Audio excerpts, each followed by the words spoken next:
እየቀጠለ ያለው የመካከለኛው ምስራቅ ጦርነት ዓለም አቀፍ የንግድ ሥርዓትን የተለየ ቅርጽ እንዲኖረው አስገድደዋል። የግሎባል ኢኮኖሚ አለመረጋጋትና ወታደራዊ ስጋቶችንም ፈጥረዋል። በእስራኤልና ኢራን መካከል እየተባባሰ የመጣው ጦርነት እንደቀጠለ ሲሆን በአገራቶች መካከል ቀጥተኛ ያልሆኑ ግጭቶችንም በመፍጠር ስጋቶችን ደቅነዋል። እስካሁን ድረስ ሙሉ ጦርነት ያልተቀሰቀሰ ቢሆንም እየታዩ ያሉ ወታደራዊ እንቅስቃሴዎች ግን አስፈሪ ናቸው። ዩናይትድ ስቴትስ እና አጋሮቿ ስትራቴጂክ ጥቅማቸውን ለማስከበር የሚያደርጉትን ጥረት አጠናክረው ቀጥለዋል። በዓለም ላይ ወሳኝ የሆነውን የቀይ ባህር የንግድ መስመር ለመጠቀም ነዳጅ የጫኑ መርከቦች ቢሞክሩም በተደጋጋሚ በሚያጋጥማቸው አደጋዎች ምክንያት ስጋቶች ተደቅነዋል። በካርጎ የጭነት መርከቦች ላይ እየደረሰ ያለው ጥቃት ዓለም አቀፍ የሺፒንግ ላይንስ ካምፓኒዎች የስዊስ ካናልን በመተው ረጅሙንና ውድ የሆነውን አፍሪካን ዙሮ የመሄድ አማራጮችን እንዲጠቀሙ አስገድደዋል። በዚህ ምክንያት ደግሞ ዓለም አቀፍ የንግድ ሥርዓት ከባድ ቀውስ ውስጥ ገብተዋል። የመርከቦች የኪራይ ዋጋ ያሻቀበ ሲሆን የዴሊቨሪ ታይም ደግሞ ጨምረዋል። በዓለም አቀፍ ገበያዎች የሸቀጦች ዋጋ ከምግብ እህሎች እስከ ነዳጅ ዘይት ድረስ ቀጥለዋል። በዓለም ላይ የተባባሰው የኢኮኖሚ ሁኔታ ይዞ የመጣው ችግር በግልጽ እየታየ ነው። በገልፍ ሀገራት በፍርሃትና የአቅርቦት ችግር ምክንያት የነዳጅ ዘይት ዋጋ የተረጋጋ ሊሆን አልቻለም።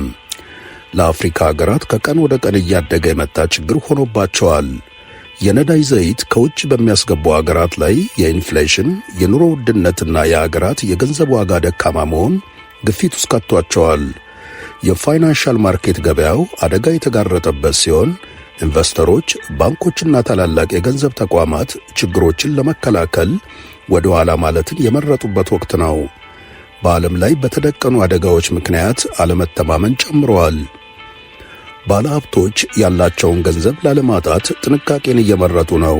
ኢንቨስተሮች ፈንዶቻቸውን አስተማማኝ ወደ ሆነ አዋጭ ቢዝነስ እየቀየሩ ሲሆን የዓለምን ኢኮኖሚ እየመሩ ያሉ ሀገራት ቻይናና የአውሮፓ ህብረት ደግሞ የኢኮኖሚውን ሁኔታ ለማረጋጋት ጥረት እያደረጉ ነው። ይህ በዚህ እንዳለ ሰብአዊ ቀውስም እየተባባሰ መጥቷል። አካባቢን ጥሎ መሰደድ እየጨመረ ሲሆን ፖለቲካዊ ስጋቶች ደግሞ ተስፋፍተዋል። የተፈጠረውን ቀውስ ተከትሎ ሀገራት በሚከተሉት አቋም ምክንያት ዓለም አቀፍ ክፍፍሎች በግልጽ እየታዩ መጥተዋል። ሰፊ የሆነው አካባቢያዊ ጦርነት አስጊነቱና አደጋው አሁን ጨምረዋል። የኢራንና እስራኤል ወታደራዊ ፍጥጫ ዓለምን ጥልቅ ወደሆነ የኢኮኖሚ አለመረጋጋት እየከተተው ነው። ችግሮችን ለመፍታት የሚደረጉ ጥረቶች አሁንም ቀጥለዋል። ዓለም አቀፍ አደራዳሪዎች ውጥረቱ እንዲረግብ እየሞከሩ ሲሆን መሬት ላይ ያለው ሁኔታ ግን እስካሁን መሻሻሎችን አላሳየም። የመካከለኛው ምስራቅ ችግር ዓለም አቀፍ በመሆን የኢኮኖሚና የንግድ ሥርዓትን በማዛባትና የፖለቲካ አለመረጋጋትን በመፍጠር ቀጥሏል።